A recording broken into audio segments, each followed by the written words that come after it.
Journal entry, October 17th, 2022. New York City, 11:34 p.m.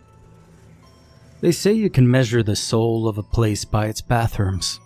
If that's true, then the soul of the Tribune Tower is a festering, mildew-choked hellhole. Welcome to my world. And don't get me wrong, I'm not complaining. Okay, I am, but what else are journals for if not to vent? The name's Colin. I'm 27, gainfully employed. That is if you call working nights in the bowels of a dying news company gainful. I'm the guy who makes sure the lights stay on, the toilets flush, and the entire building doesn't catch on fire from a bad fuse. It's actually glamorous work. So, you want a list of my duties? Sure. Strap in. Number 1, I unclog toilets that look like crime scenes. 2, I paint over graffiti that reads, "Print is dead" in the stairwells almost every week. 3, I replace light bulbs in hallways that haven't seen sunlight in 30 years. 4, I wrestle with the HVAC system, a beast that's older than me and twice as temperamental. 5, I mop, I sweep, I clean up after office parties that I was never invited to, and number 6, and actually most importantly, I maintain the boiler room. The boiler room. You see, that's my kingdom. It's located 2 floors below street level, underneath the Tribune Tower on 42nd Street. A fact I sometimes remind myself when I'm sitting in the dark, listening to the sound of dripping pipes and the distant whine of subway trains. It kinda smells like rust and old socks down here, and the walls sweat when it rains. The only light comes from a flickering fluorescent tube that's been threatening to die for months. I haven't changed it out of principle. If it wants to go, it should have the courage to do it already. But tonight I'm on the night shift. Again. I'm hunched on an overturned milk crate in the corner, eating what passes for dinner. Tuna fish sandwich and a bag of chips, washed down with a can of off-brand cola. My phone is buzzing with texts from friends at some bar uptown. "You coming, Colin?" "Nah, not tonight, boys. Duty calls. I gotta pay the bills somehow." And the pipes are groaning, which means that the heat is working. Sort of. And I'm scribbling in this journal, half out of boredom and half because my therapist said it might help with the insomnia. But it really doesn't. And then I notice it. At first, I think it's just a trick of the light, a dark patch in the far corner just beyond the reach of the flickering bulb. When I squint, I see something odd. The patch is glistening. It looks like an oil slick, the kind you see on a puddle after it rains. Except for this isn't water, and it's nowhere near any of the pipes. I get up, sandwich still in hand, and I walk over, and with every step the air gets colder. The patch is about the size of a dinner plate, oozing out from a crack in the concrete. I poke it with my boot. Just a little shove, just a little poke. It smears, leaving a black streak on the toe. Great, just what I need. Another mystery leak to fix. And so I grab an old rag from my toolbox and kneel down, cursing under my breath. This stuff is thicker than oil, but not sticky. It moves when I wipe it, almost like it's alive. I chuck the rag into the trash and make a mental note to check for more leaks tomorrow. By the time my shift ends, I've convinced myself it was nothing. It's just a weird trick of the light. Maybe some old engine lubricant seeping up from the floor. This building is 100 years old, so stranger things have happened. Journal entry, October 18th, 2022, 9:07 p.m. Guess what's back? If you guessed the oil slick, congratulations. You win. What do you win? Well, probably nothing. I came in tonight, same routine. I clock in, I trudge down into the underworld, almost twist my ankle on the crumbling stairs. The boiler room greeted me with its usual mildew stank, except this time I could swear the air felt heavier, like the room was holding its breath. and I flicked on the light, half expecting to see nothing. Maybe the stain had dried up and left me with one less thing to worry about, but no such luck. There it was, the same spot but only bigger, and this time it wasn't just sitting there. You see, as the light hit it, the oil rippled. Yeah, you heard that right. Like something had disturbed the surface. I took a step forward, and that's when it moved. It didn't move like a puddle. It recoiled. It pulled itself an inch or two away from me, hugging the cracked corner like a shadow with stage fright. I just stood there with my mouth open, the rag dangling from my fist. Now, my first thought was, it has to be a gas leak or something, or maybe I'm hallucinating. My second thought, whatever this is, I'm not getting paid enough to deal with all this bullshit. So I crouched down, slowly, trying to get a better look. It almost looked like it was shivering, like little ripples throughout the whole entire puddle. The edge of the slick quivered, pulsing along the concrete. And I swear to God, if this thing had eyes, it would have been watching me. Okay, I muttered. Let's see what the hell you are. It was sarcasm. It's my go-to defense mechanism, and I pretty much talk to anything I work with. Don't even get me started on the copy machine. I scream at that. Anyway, I leaned in closer, close enough to smell it. There's no gasoline, no chemicals. It doesn't seem like oil. It's just something faint and metallic.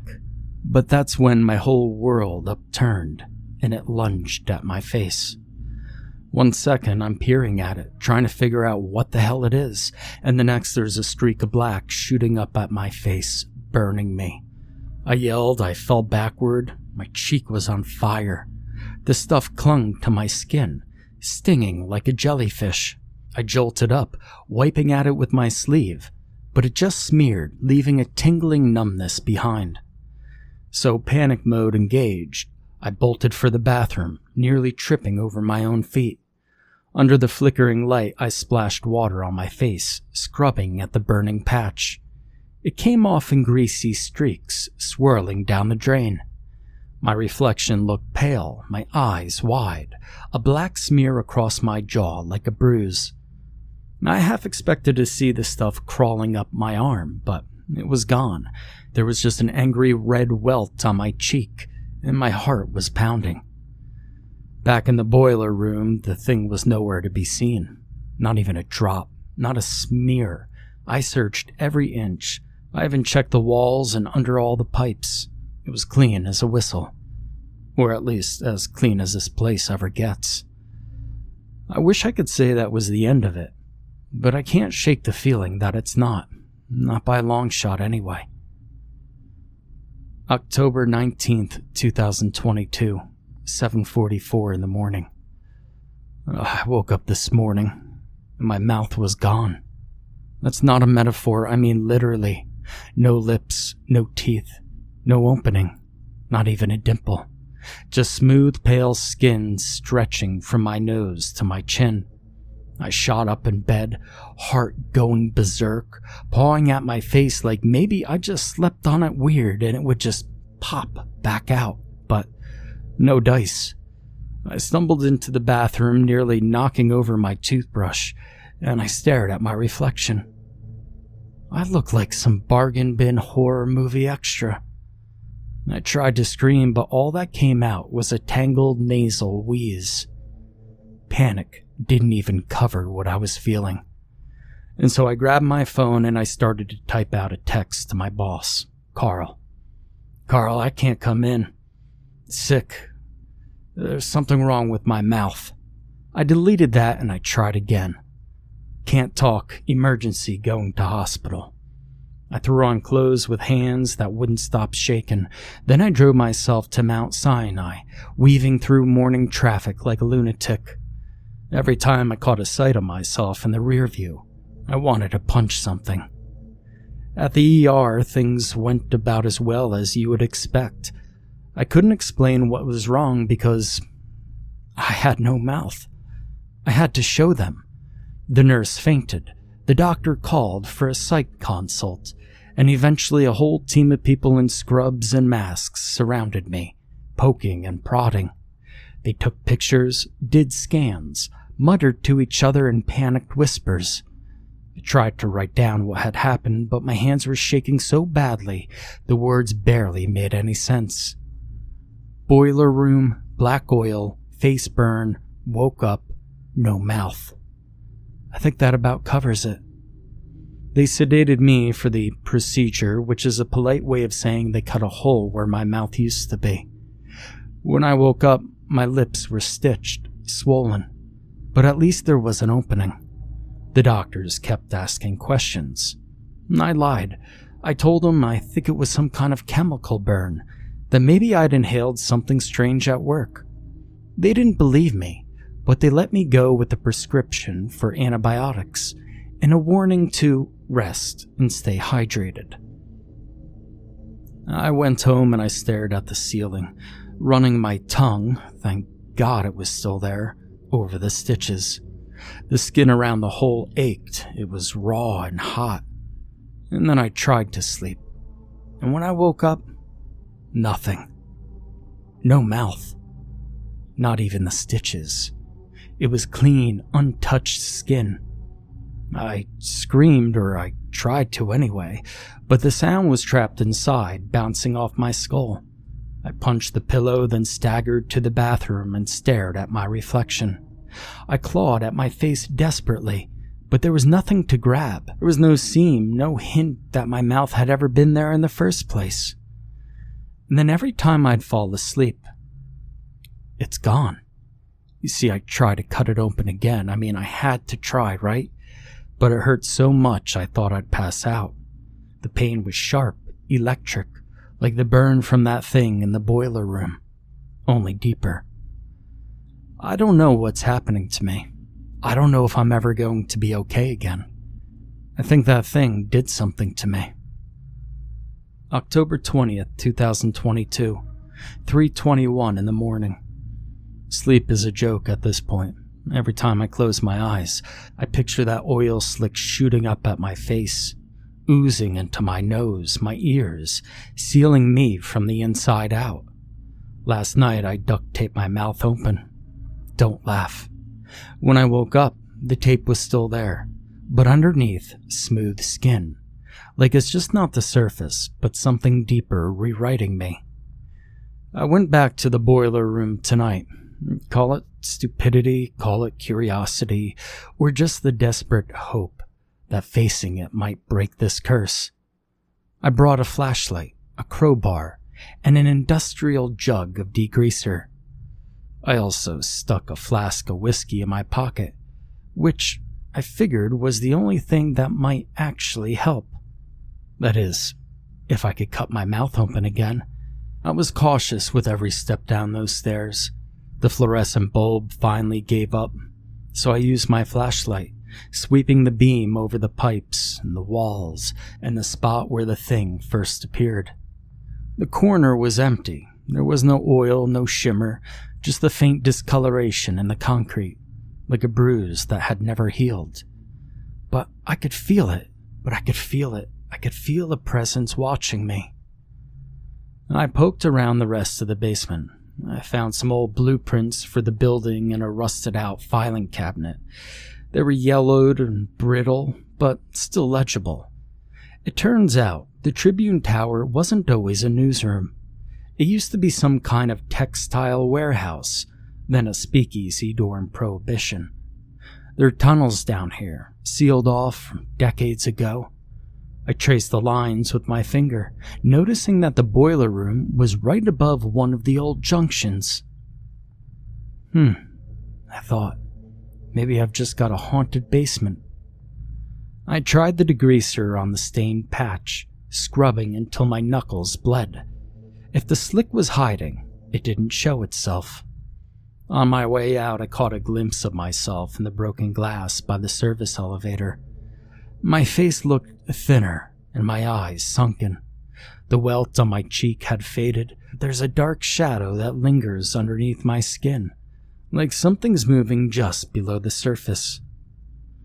I don't know how much more of this I can take. October 21st, 2022, 2:12 a.m. I haven't told anyone, well, other than the doctors and the hospital staff that knows about this. I mean, besides, who could I tell? Hey, Carl, can I take off next week and maybe a month after that? I got slimed by a sentient oil slick, and now I lose my mouth every time I sleep. You see, I don't think that'd go over well, but luckily for me, the night shift is pretty quiet around here. I tried calling my mom just to hear her voice. I couldn't get any words out. My jaw locked up, my lips twitched, like my face remembered what it was supposed to do, but couldn't quite manage it. She sounded worried, so I hung up before she could ask any questions. And I spent the most of tonight scouring the internet for anything even remotely similar. Urban legends, chemical exposure, possession, hell, you name it. I mean, there's plenty of creepy stories out there, but nothing that fits. The closest I found was some old forum posts about shadow people in basements and a Reddit thread about New York's haunted underbelly, but that's just the city's usual background radiation of weird. I can't take the feeling that the answer is in those tunnels, though. The blueprints keep nagging at me. There's a sealed door behind the boiler, half hidden by years of grime and a stack of busted radiators and old yellowed papers. I think that's why I never noticed it before. But maybe I never really wanted to. And so tonight I scraped away the filth and I found the outline. A thick iron hatch. The lock rusted shut. I tried to pry at it with a crowbar, but all I managed to do was break some rust off. But something behind the door groaned, like a pipe under pressure, or even a voice that's very far away. I pressed my ear to the cold metal and I listened. I could almost hear whispering. But it could also be my imagination. I mean, the city is a pretty active place. Or it could be sleep deprivation. But before I left, I checked the corner again, and there was nothing there. The air down here is a little different now. It seems almost electric, the way the city feels before a thunderstorm. I keep catching movement out of the corner of my eye, oily flickers that vanish when I look straight at them. My skin is crawling, literally. The shadow under my cheekbone has spread, snaking down to my neck. It itches, but when I scratch it, it only gets worse. October 22nd, 2022. 12:37 in the morning. I broke into the archives after midnight. The security guard was asleep, or dead, or both. It's hard to tell with Jerry. The records room is a tomb, shelves sagging with yellowed files, the air thick with dust. I found a box labeled 1925 Incidents. Most of it was boring. Thefts, fires, a guy who fell down an elevator shaft, but there was one report that caught my eye. Unknown substance boiler room. The description is almost word for word what I saw. Night janitor reported a slick black puddle that moved on its own and burned the skin. The janitor's name was Eli Garrison. No follow-up in the file, just a note. Transferred to Bellevue Hospital, psychiatric observation. There's a Polaroid stapled to the report. The same corner of the boiler room, a blurry dark shape on the floor, edges wavering like heat rising from the asphalt. My hand shook so badly I almost tore the page. I tried to sleep when I got home, but every time I closed my eyes, I felt it in my face. Something pushing against the inside of it, testing the boundaries. When I woke up, obviously no mouth, and I wondered if I should really even try to cut it open, to endure the pain yet again. October 23rd, 2022, 11:09 p.m. I went back to the basement tonight. I don't know what I was hoping for. The air down there was a bit colder than usual. The iron hatch was slick with condensation, a dark outline blooming around the edges. I pressed my palm to the metal and I thought, what the hell do you want from me? What could I possibly give you? The answer came from behind me, a wet slithering sound. I spun and there it was. The slick. It was bigger than ever, pulsing in the corner, stretching toward me like a shadow made of tar. Now I should have run, but I didn't. I knelt instead, staring into the darkness, my heart thumping in my chest. It crept toward me, slow and uncertain, stopping just at my boots. I could see strange shapes in it, faces or tricks of the light. I wasn't sure, but I held out my hand with my palm up. Take it back, I thought. Whenever you did, take it back. It then surged forward, wrapping around my fingers. I tried to scream, but I had no mouth. As the pain shot up my arm, the world blurred, spinning away into blackness. I woke up an hour ago, sprawled on the boiler room floor. My mouth was back, but it was completely numb, my lips tingling like they'd been asleep for days, and the slick was gone. Now, I have no idea what this means. I don't know if I'm free or just marked for something worse. But for the first time in days, I can actually speak. I can scream. And I'm terrified of what will happen tonight when I fall asleep. October 24th, 2022, 9:19 p.m. I tried not to sleep last night. I really did. Coffee, energy drinks, blasting old punk rock through my headphones until my ears ached. But I guess the Sex Pistols will do that to you. But sometime just before dawn, I must have drifted off because when I opened my eyes, I was laying on my bathroom floor, cheek pressed against the tile. My hands were sticky with blood. Again, no mouth. No pain this time, it was just numbness, a void where my lips should be. I didn't panic though, not right away. I just sat there staring at my reflection in the mirror, watching the skin ripple and pulse like something was alive, moving underneath. The shadow had spread now. There were dark lines twisting down into my neck, pulling at my collarbone. Now, hours later, my mouth finally came back. I made a decision that I couldn't stay here. I can't risk falling asleep in the apartment again. I have to finish this one way or another. October 25th, 2022, 1:44 in the morning. I was back in the boiler room. I brought a sledgehammer this time and a headlamp, and all the resolve I could scrape together. The hatch behind the boiler glistened with wet, oily streaks. The air was thick, like breathing through a wet rag. I smashed the lock. It took 3 swings. A hatch groaned and swung open, revealing a stairwell choked with darkness. And that mildewy smell smacked me right in the face. I hesitated just for a second, but my feet moved anyway, taking me down. The tunnel walls were slick with the same black sheen, veins of it running along the bricks, and I followed them, deeper and deeper into the tunnels, listening for movement, for whispering, hell, for anything. My headlamp flickered and it threatened to die, but I kept going. At the end of the tunnel was a chamber. It was wide and it was pretty low. The floor was covered in that oily substance, swirling in silent eddies. In the center stood something that looked like a man. At least, it used to. The body was shriveled, fused to the floor. Its features melted away except for a gaping hole where the mouth should be. The slick pulsated, and I felt it inside me, pulsing under my skin, echoing the rhythm. I dropped to my knees, nausea rolling through me, and the voice, a voice, filled my head.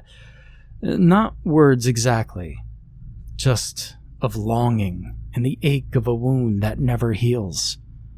I understood then that this place was a wound. The boiler room, the tunnels, the building itself, it's all infected. The slick is just the infection, spreading until it finds a new host. Eli Garrison, me, maybe others, maybe forever. I reached my hand out, pressing it to the floor. and the slick surged up my arm, burning through my veins and crawled all over my face. I couldn't move, but this time, I didn't fight. I let it in. Journal entry, who knows? Time means nothing down here. If you're reading this, I'm sorry, I tried. I did. But this place, it needs someone. Someone to keep the pipes from bursting, the lights from dying, the wound from closing. Someone to listen to the whispered secrets in the dark. But I'm not afraid anymore. My mouth is gone, and the hunger has faded. I'm part of the building now. Just another shadow in the corner, waiting for the next unlucky soul to come poking around. If you find this journal, do yourself a favor. Don't go into the tunnels. But if you do, kill me.